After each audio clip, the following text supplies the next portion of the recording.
ஆண்டவராகிய இயேசுவின் நாமத்தினாலே கூடி வந்திருக்கிற யாவருக்கும் அன்பின் வாழ்த்துக்களை தெரிவித்துக் கொள்கிறேன். கர்த்தர் உங்களை ஆசீர்வதிப்பதாக. இன்றைக்கு நம்ம ஒரு வசனத்தை பார்த்து, ஒரு அருமையான மனிதன், வேதாகமத்தில் சொல்லப்பட்ட அருமையான மனிதன் யோபு பற்றி நம்ம பார்க்க போகிறோம். இன்றைக்கான தியானத்துக்கு என்று எடுத்துக்கொள்வோம். நம்ம யோபுனுடைய காரியங்களை பார்ப்போம். யோபு 1ஆம் அதிகாரம் 1ஆம் வசனத்தில் இப்படியே சொல்லப்பட்டிருக்கிறது. ஊட்ஸ் தேசத்திலே யோபு என்னும் பேர் கொண்ட ஒரு மனுஷன் இருந்தான். அந்த மனுஷன் உத்தமனும் சன்மார்க்கனும் தேவனுக்கு பயந்து பொல்லாப்புக்கு விலகுவனுமாய் இருந்தான். வேதாகமத்தில் போட்டிருக்குது. யோபு 1ஆம் அதிகாரம் 1ஆம் வசனம்.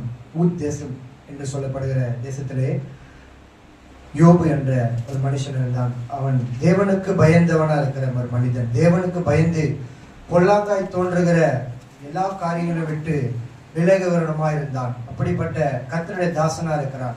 கர்த்தருடைய தாசன் பார்த்தீங்கன்னா, ஹல்லேலூயா, தேங்க் யூ லார்ட் ஜீசஸ். அந்த மனுஷன் உத்தமனா இருக்கிறான், சன்மார்க்கனா இருக்கிறான். அவனை போல பூமியில ஒருவனும் இல்லை என்று சொல்லி அந்த 1ஆம் அதிகாரத்துல நம்ம வாசிக்கிறோம். 1ஆம் அதிகாரம், ஹல்லேலூயா ஜீசஸ். 1ஆம் அதிகாரத்தில் இருக்கிறது. கர்த்தருடைய வார்த்தை சொல்லுது, அவனை போல ஒரு உத்தமனும் சன்மார்க்கனும் இந்த பூமியில் இல்லைன்னு சொல்லிட்டு. அவங்களுக்கு பார்த்தீங்கன்னா 7 குமாரர்கள் இருந்தார்கள், 3 குமாரத்திகள் பிறந்தார்கள். அவனுக்கு 7000 ஆடுகளும் 3000 ஒட்டகங்களும் 500 ஏர் மாடுகளும் 500 கழுதைகளும் ஆகிய மிருக ஜீவன்கள், வேலைக்காரர்கள், அநேக திரளான ஐஸ்வர்யங்கள் இருந்த ஒரு செல்வாக்கா இருந்த ஒரு மனிதன். ஒரு கட்டத்துல பாத்தீங்கன்னா பிசாசானவன் அந்த யோபன் மேல கவனம் வைத்து என்ன பண்ண ஆரம்பித்தானா, அந்த மனிதனுடைய வாழ்க்கையை கெடுக்க ஆரம்பிச்சான். ஃபர்ஸ்ட் பாத்தீங்கன்னா அவனுடைய பிள்ளைகளுக்காக அவன் மாதந்தோறும் தகன பலியிடுவான், கர்த்தருக்கென்று பலி செலுத்துவான். அந்த பலி செலுத்துகிற அந்த நேரத்துல ஏதாவது பிள்ளைகள் பாவம் செஞ்சிருப்பான்னு சொல்லிட்டு அந்த யோபு எல்லா விதத்திலையும் பாத்தீங்கன்னா கர்த்தருக்கு பலி செலுத்துகிற ஒரு மனுஷனா இருந்தான். யோபு எல்லாவற்றிலும் உத்தமனும் சன்மார்க்கனுமா இருக்கிறார். கர்த்தரே அவனுக்கு கொடுத்து சாட்சி கொடுக்கிறார். உத்தமன், சன்மார்க்கன், தேவனுக்கு பயந்து பொல்லாப்புக்கு விலகுகிற ஒரு மனிதனா இருந்தான். அப்படியாப்பட்ட மனுஷன் மேல பிசாசுடைய கவனம் சென்றது.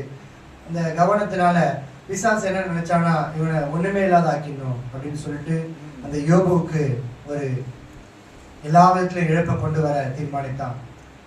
யோபு கிட்ட இருந்த சொத்துக்கள், அவனுடைய பிள்ளைகள், அவனுடைய வேலைக்காரிகள் எல்லாவற்றையும் அழிக்கணும்னு நினைத்து கர்த்தரிடத்துல போயிட்டு அவன் பர்மிஷன் கேட்கறான். நீங்க எல்லாவற்றிலும் அவனுக்கு வேலை அடைச்சிருக்கிறீங்க யோபுவுக்கு, அதனால அவனுக்கு எல்லாவற்றிலும் நீங்க வேலை அடைச்சதுனால அவன் ஒரு பாதுகாப்பாகவும் அவன் செழிப்பாகவும் ஆசீர்வாதமாகவும் இருக்கிறான். ஆனா நீங்க என்கிட்ட கொஞ்சம் பர்மிஷன் கொடுங்க, அவனை கொஞ்சம் நான் அவனுடைய வாழ்க்கையில நான் விளையாடி பார்க்கறேன், ஆனா உங்களை தூஷிக்கிறானா இல்லையான்னு பார்க்கலாம் அப்படின்னு சொல்லும்போது ஆண்டவர் சொல்றார், இதோ அவனுக்கு உண்டான எல்லாவற்றையும் நீ உன் கையில தான் இருக்குதா, எல்லாவற்றையும் நீ அவனை ஜீவனை வண்டி விட்டுடு, அவனுக்கு உண்டான எல்லாவற்றையும் நீ சோதித்து பாரு அப்படின்னு சொல்லி யோபு சொல்றாரு. கர்த்தர் சொல்றாரு யோபு பார்த்து. நம்மளை பார்த்து அப்படி சொல்லுவாருன்னா நம்மளாம் நிலைச்சு நிற்போமான்னு தெரியாது. 7000 ஆடுகள், மாடுகள், ஒட்டகங்கள், கழுதைகள், இப்படி இருந்த எல்லா மிருக ஜீவன்களையும் அவனுடைய எதிரி பட்டாளம் எல்லா மிருக ஜீவன்களையும் வாரி கொண்டு போனது. அவனுடைய வேலைக்காரர்களை கொலை செய்து விட்டார்கள். அவனுடைய பிள்ளைகள் 7 குமாரர்கள், 3 குமாரத்திகள் இருந்தாங்க ஒரே ஒரு வீட்டுல. அவங்க பாத்தீங்கன்னா மாசம் ஒரு பிள்ளை வீட்டுல போயிட்டு விருந்து பண்ணி பலியிட்டு, கர்த்தருக்கு பலியிட்டு விருந்துல அவங்களெல்லாம் புசித்து மகிழ்ந்து கர்த்தரை துதித்து கொண்டிருப்பார்கள். இப்படிப்பட்ட நேரத்துல வெள்ளம் அடித்து அந்த வீடுல மோதி அப்படியே அந்த சீலிங் விழுந்து 10 பேர்களும் ஒரே நாட்கள்ல மரித்து போனார்கள். கொடுமையான காரியம். இப்படிப்பட்ட சூழ்நிலை யோபுவை இந்த சத்ருவானவன், பிசாசானவன் இப்படிப்பட்ட நிலைமையில கொண்டு போயிருந்தான். ஆனாலும் அந்த பிள்ளைகள் இறந்த போதும் அவன் எந்த விதத்திலையும் அவன் தேவனை பரிச்சை பார்க்கல. தேவனை எந்த விதத்துல குறை சொல்லல. இதே நம்மளுக்கு இந்த காரியம் நடந்திருந்தா எவ்வளவு குறை சொல்லியிருப்போம். நம்மளுக்கு வாழ்க்கையில சின்ன ஒரு விஷயம் நடந்தாலே ஏன் ஆண்டவரே என்னை இப்படி சோதிக்கிறீங்க? நானே கேட்டிருக்கிறேன் நிறைய காரியங்கள்ல, ஆண்டவரே ஏன் என்ன சோதிக்கிறீங்க, இந்த காரியம் எனக்கு கொண்டு ஏன் நடக்கணும் அப்படின்னு சொல்லி நம்ம வந்து சொல்லியிருப்போம் ஆண்டவரை பார்த்து. ஆனா இந்த யோபு பார்த்தீங்கன்னா கர்த்தரே சாட்சி கொடுக்கிறார், தேவனுக்கு பயந்து பொல்லாப்புக்கு விலகுற ஒரு மனுஷனா இருந்தா. இந்த யோபு போல அவனுக்கு அந்த யோபு கிட்ட இருக்கிற அந்த சுபாவங்களை நம்ம கற்றுக்கொண்டோம்னா நம்மளும் கர்த்தருக்கு பிரியமாகவும் உத்தமனாகவும் சர்மார்க்கனாகவும் தேவனுக்கு பயந்து பொல்லாப்புக்கு விலகுகிற நல்ல ஆண்டவருடைய தாசனா நம்மளை வைத்திருப்பார். ஆண்டவராகிய இயேசு கிறிஸ்து கர்த்தர் சொல்லுகிறார், என் தாசனாகி யோபின் மேல் கவனம் வைத்தாயோ. அப்படியாப்பட்ட ஒரு வார்த்தை, என் தாசன். ஆண்டவர் உரிமையா சொல்றாரு, என்னோட தாசன், என்னோட ஊழியக்காரன், அப்படிப்பட்ட மகனிடத்துல நீ கவனம் வைத்தாயோ அப்படின்னு சொல்லிட்டு பிசாசை பார்த்து கேட்கிறாரு. இப்ப இந்த காரியங்கள் ஆனது. அப்போ பிசாசன் சொல்றான், உடலுக்கு பதிலாக தன் ஐஸ்வர்யத்தை எல்லாவற்றையும் இது பண்ணிடுவாங்க, உடலுக்கு பதிலாக தன்னுடைய சரீரத்துக்கு பதிலாக எல்லா காரியத்தையும் ஒப்பு கொடுப்பாங்க. ஆனா நீ அவனோட உடலை நீங்க தொட்டு பாருங்க, அவனோட சரீரத்தை தொட்டு பாருங்க அப்படின்னு சொல்லும்போது ஆண்டவர் சொல்றாரு, நீ அவன் ஜீவனை மாத்திரம் தப்ப விடு, இதோ உங்க இடத்துல இருக்குது அவனுடைய சரீரம் அப்படின்னு சொல்றாரு. அவனுக்கு கொப்பளங்கள் வந்தது, கொப்பளங்கள். அவனுடைய வேதனை மிகுந்த வியாகுலம், அவனுடைய மனசு ரொம்ப கஷ்டமான ஒரு சூழ்நிலையில் இருக்கிறான், மிகுந்த வேதனையிலையும் வருத்தத்திலே இருக்கிறான். அந்த மாதிரி நேரங்கள்ல அவனுக்கு பார்த்தீங்கன்னா உடல் முழுவதும் உச்சம் தலைமுறை உள்ள கால் வரைக்கும் ஃபுல்லா அவனுக்கு கொப்பளம் வந்தது. கொப்பளங்கள் பயங்கரமான ஒரு கொப்பளங்கள், எரிகிற மாதிரி பயங்கரமான ஒரு கொப்பளங்களை பிசாசன் கொடுத்தான். அந்த சூழ்நிலையிலையும் எல்லாவற்றையும் ஒரு ஓட்டை எடுத்துக்கொண்டு சுரண்டி கொண்டு இருக்கிறான். வெந்த பொண்ணுல வேலை பாய்ச்சல்ன்ற மாதிரி அவருடைய மனைவி வந்து சொல்றாங்க, இன்னுமா நீங்க உத்தமத்தில் நிற்கிறீங்க அப்படின்னு சொல்லிட்டு. ஆனாலும் அந்த யோபு சொல்றாரு, கர்த்தர் கொடுத்தார் கர்த்தர் எடுத்தார். அருமையான வார்த்தை. யாரும் இப்படிப்பட்ட அவ்வளவு ஒரு திட நம்பிக்கையோட யோபு இருந்திருக்கிறாப்ப கர்த்தர் மேல. கர்த்தர் கொடுத்தார் கர்த்தர் எடுத்தார். நிர்வாணியா என் தாயின் இடத்திலிருந்து வந்தேன், தாயின் வயிற்றிலிருந்து நிர்வாணியாய் அவளிடத்துக்கு திரும்புவேன். அருமையான யோபு நல்ல சுபாவங்களோடு இருந்த இந்த மனிதன், அவருடைய வாழ்க்கையில் இப்படிப்பட்ட சூழ்நிலை இருந்தது. ஆனாலும் சோர்ந்து போகவில்லை. யோபு 42ஆம் அதிகாரம் 2வது வசனத்தில் அருமையான ஒரு வார்த்தை, தேவரீர் சகலத்தையும் செய்ய வல்லவர், நீ செய்ய நினைத்தது தடைப்படாது என்பதை அறிந்திருக்கிறேன் அப்படின்னு சொல்லிட்டு அருமையான ஒரு வார்த்தை. அவன் இப்படியாப்பட்ட போராட்டங்கள்ல பிரச்சனைகள் இருக்கும்போது கூட அவனுடைய நண்பர்களுக்காக வேண்டுதல் செய்கிற ஒரு நல்ல குணம் படைத்தவனாக இருந்தான். அவனுடைய நண்பர்கள் அவனை குறித்து அநியாயமாய் இவன் ஏதோ கர்த்தருக்கு விரோதமான பாவம் செய்திருப்பான், இவன் உலகத்திலேயே பெரிய பாவி என்று சொல்லி அவனை சுற்றி இருந்த ஜனங்கள் அவனுடைய நண்பர்களாக சொன்னார்கள். ஆனால் அவனோ தின நம்பிக்கையாக எல்லாவற்றிலும் கர்த்தருக்கு பிரியமாய் நடந்து கொண்டான். அவனுடைய உதடுகள் இருந்து கர்த்தரை குறித்து எந்தவித குறை சொல்லவும் இல்லை, அவன் சலித்து கொள்ளவும் இல்லை. தேவனே அதற்கு சாட்சி கொடுக்கிறார். இவை எல்லாவற்றிலும் அவனோடு கூட கர்த்தர் இருந்திருக்கிறார். அவனுடைய எல்லா சூழ்நிலையும் கர்த்தர் கூடவே இருந்தபடினால அப்படியாப்பட்ட விசுவாசம் உள்ள ஒரு வார்த்தையை சொல்லுகிறான், தேவரீ சகலத்தையும் செய்ய வல்லவர், நீ செய்ய நினைத்தது தடைப்படாது என்பதை அறிந்திருக்கிறேன். ஒருவேளை நம்மளுக்கு இப்படியாப்பட்ட சூழ்நிலை நடந்திருந்தா நம்ம விசுவாசமா ஆண்டவரை பார்த்து இந்த வார்த்தையை சொல்ல முடியுமான்னு தெரியல. ஆனா அப்படியாப்பட்ட யோபு சொல்லியிருக்கிறார், ஆண்டவரே நீங்க சகலவற்றையும் செய்ய வல்லவரா இருக்கிறீங்க. யோபு 13ஆம் அதிகாரம் 15வது வசனத்தோடு சொல்லுகிறார், அவர் என்னை கொன்று போட்டாலும் அவர் மேல் நம்பிக்கையா இருப்பேன்.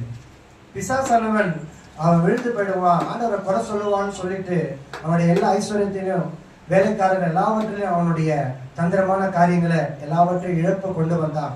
அதனால அவன் யோபு சொல்லுகிறார், அவர் என்னை கொன்று போட்டாலும் என்னை சாகடிச்சாலும் நான் அவர் மேல் நம்பிக்கையா இருப்பேன்.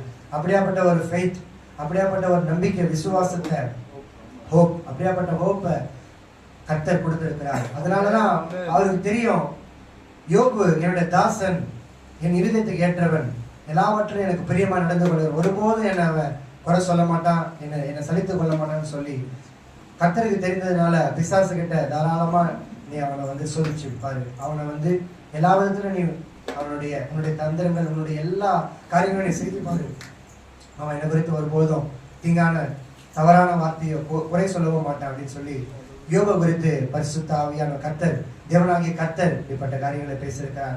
நம்முடைய வாழ்க்கையில இந்த யோபு மூலமா என்ன கத்துக்கிறோம்னா, ஏதாவது ஒரு சோதனை வந்ததுன்னா நம்ம ஆண்டவர் குறை சொல்றோம். வருமானங்கள், வீட்டு பிரச்சனை, குடும்ப பிரச்சனை, கடன் பிரச்சனை, இந்த வாழ்க்கையில பொருளாதார ரீதியான நிறைய பிரச்சனைகள் வருது. ஆனாலும் கர்த்தருடைய வாழ்க்கையில செய்ய நினைத்து தடைப்படாது.